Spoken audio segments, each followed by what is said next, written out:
ગુજરાતમાં હવામાનમાં મોટો ફેરફાર, કેટલાક જિલ્લાઓમાં વરસાદની આગાહી.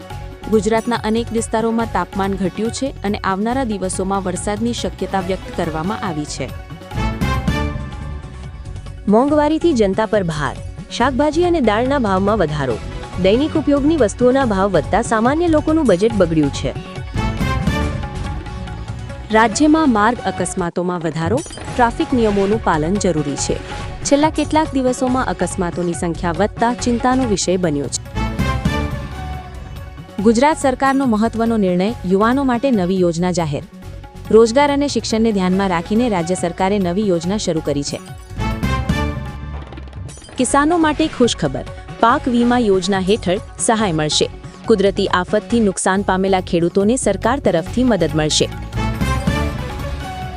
શિક્ષણ ક્ષેત્રે બદલાવ, શાળાઓમાં નવા નિયમો અમલમાં. વિદ્યાર્થીઓના ભવિષ્યને ધ્યાનમાં રાખીને શિક્ષણ વિભાગે નવા નિયમો લાગુ કર્યા છે. દેશમાં ડિજિટલ પેમેન્ટનો વધારો, લોકો રોકડથી દૂર. યુપીઆઈ અને ઓનલાઈન ચૂકવણીનો વપરાશ સતત વધી રહ્યો છે. ઋતુજન્ય રોગોથી બચવા ડોક્ટરની સલાહ. ડોક્ટરો દ્વારા લોકોને સાવચેતી રાખવાની અપીલ કરવામાં આવી છે.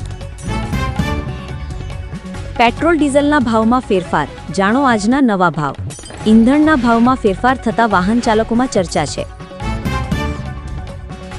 રોડ, પાણી અને વીજળી સંબંધિત કામો ઝડપથી આગળ વધી રહ્યા છે. નમસ્કાર, તમે જોઈ રહ્યા છો આજના મહત્વના સમાચાર. ચાલો શરૂ કરીએ આજના વિગતવાર સમાચાર. સૌપ્રથમ હવામાનના સમાચાર. ગુજરાતમાં હવામાનમાં મોટો ફેરફાર જોવા મળી રહ્યો છે. રાજ્યના અનેક વિસ્તારોમાં તાપમાન ઘટ્યું છે અને હવામાન વિભાગે કેટલાક જિલ્લાઓમાં વરસાદની આગાહી કરી છે. ખેડૂતો અને નાગરિકોને સાવચેતી રાખવાની સલાહ આપવામાં આવી છે. આગળ વધીએ મોંઘવારીના સમાચાર તરફ. રાજ્યમાં મોંઘવારી સતત વધી રહી છે. શાકભાજી અને દાળના ભાવમાં વધારો થતાં સામાન્ય જનતાનું બજેટ બગડ્યું છે. લોકો સરકાર પાસેથી રાહતની માંગ કરી રહ્યા છે. માર્ગ અકસ્માતોને લઈને ચિંતાજનક સમાચાર. છેલ્લા કેટલાક દિવસોમાં રાજ્યમાં માર્ગ અકસ્માતોની સંખ્યા વધી છે. ટ્રાફિક નિયમોની અવગણના અને ઓવરસ્પીડ અકસ્માતોના મુખ્ય કારણો બન્યા છે. પ્રશાસને વાહન ચાલકોને નિયમોનું પાલન કરવા અપીલ કરી છે.